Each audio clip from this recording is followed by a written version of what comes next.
What the?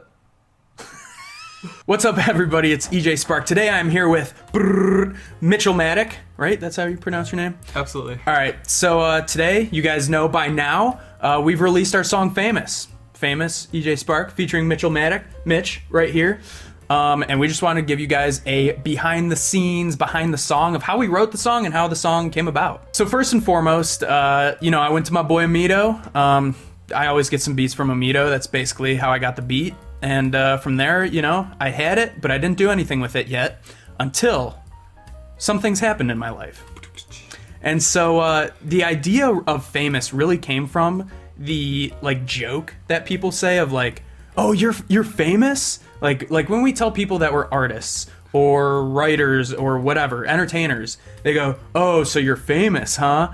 And you were saying that's kind of like condescending, right? It's annoying sometimes, but I mean, there are people who are innocent and they're just oh, and they think it's so cool that you're doing it, so they genuinely are trying to be nice with it. But there's some people that try to skew it to make you seem ooh, you're stupid for going after this. Basically, what happened was I got kind of let go from a job last year. And it kind of came as a surprise. It was just kind of under the circumstances, a little wacky. So basically, when they let me go, they said, well, why don't you just go move to California and follow your dreams? And that's definitely not what you want to hear, because it's you can't just pack up and go to California most of the time unless you're lucky, like David Dobrik or those really lucky people that end up making it and go to California. It's just not that easy. So kind of just those deep cuts of just like the jokes of oh, the famous jokes all the time. It's just obviously we want to be able to make a living off of it, but we do it because we love it. Hence the lyrics, we just do it for the love of the game. Yeah, I know that's a little bit of cliche of a lyric, but it's true. So after kind of I wrote my verses, right? And after I did all that stuff, kind of just real profound, real personable and emotional, I was like, listen, I'm gonna need a big singer for this chorus, because I can't sing well enough to have a chorus. Like that chorus is big, right? And so I was like, no one fits it better than Mitch. And so I took it to Mitch, and you loved the idea, right? Absolutely, because it started off, you sent me the instrumental. I don't know if you told me what it was going to be about yet, or did you? Did you start off by telling me? I think I told you, I didn't send you my lyrics that I had written yet, but I told you, kind of just in general. Yeah, and then you sent me the instrumental, and then I just kind of had, the moment I heard it the first time, a melody shoot into my head of what this is going to be when it's over. I could hear the vision, I could see what was going to become of it, and I just kind of didn't even record it once until you came over to the studio one day. Yeah. And I'm like, here, I'm going to just record it in front of you, and just let me know if you like it or not. I'll come up with something else if not. And I ended up just doing the whole entire chorus in 30 minutes, harmonies and everything, and it just skyrocketed. Next thing you know, the song's done. Yeah.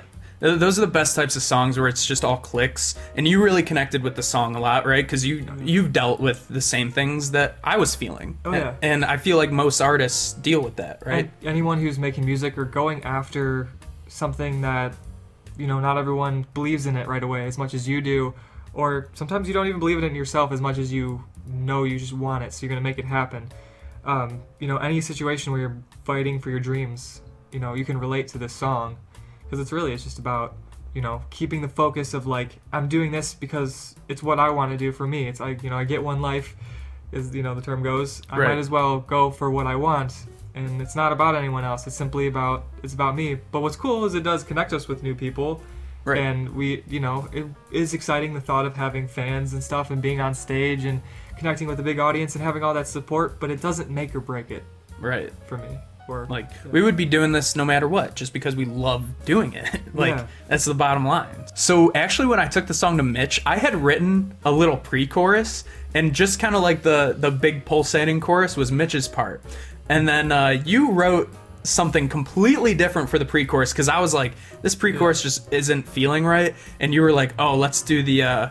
what am I in it for? You asked me at my lowest, and I said, and then we threw in the hard-hitting raps the music, it was there for me when I needed you the most. Right, because that was all... that's right, you had a kind of saying rap part. Yeah, and it just didn't fit. It wasn't working as well as it could have, and then all of a sudden we kind of teamed up and we're throwing lyrics back and forth. I was singing this melody that was going through my head, and then we wrote that pre-chorus together in like 10 minutes or less. Yeah, that pre-chorus is amazing. I can't wait to perform the song live when like concert venues open back up. It's gonna be so fun. Yeah, it's gonna jump. Like we'll have the whole crowd just.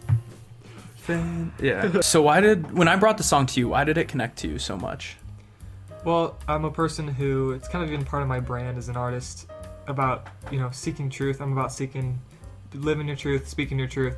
And for the song, it was kind of like I'm not in it for all these things you think I'm in it for. I'm here because it's my truth. Music is my passion. And I want to be known for someone who pushed everything aside, the doubts, the fears, the rejection from other people, which this song kind of does talk about rejection in a way. People who kind of reject your wanting to be this thing, and they're like, I reject you as that. Like, I don't want you to be this big artist that we listen to and praise and love. Like, and after a while, you start to realize, I don't need anyone to tell me I can. I'm just going to do it because it's my passion. And I want to be known as someone who did it anyway.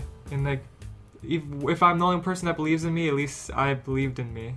Right. But luckily, I'm not the only one. Right. But even if I was, like, it's cool. Like, whatever. So basically the song name is Famous, but it's not really about the fame. It's about anti-fame is like how Mitch put it, right? Kinda. We of course we just do it because we love it, but we want to spread our message and our art on a large scale.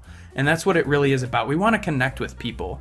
And everything that comes with fame, it just comes with it. But it's not the idea of fame is what we glorify. Exactly. I actually did a story on this the other day. It's like my career that I go for, it needs attention, but I'm not in it for the attention, if that makes sense. Right. You're in it to help people and spread your own message and to spread like emotion and to connect with people. That's what people love. People just want to feel belonged and, relatable and connected to each other. So yeah, for sure. So here's an idea. Definitely go into the comments and give us your own story. Especially if you're an artist and you're doing the same thing, let us know how this song applies to you. Yep. What do you think about that? Good idea. Let us know in the comments that and just in general what you think of the song. We hope you like it. Mitch, thanks for coming by. Of course. And make sure to subscribe to the channel. Go subscribe to Mitch. I'll link his channel in the description below. And go stream the song over and over. Go watch the lyric video. It premiered Friday night. If you weren't there for it, you missed out, but you can still watch it anytime, any place. Yep, show it to your grandma, your mom, your dog, your cousin, your best friend. And as always, Mitch, you know how I gotta leave the channel. I'm ready. It's peace, love, I love s'mores, EJ, out.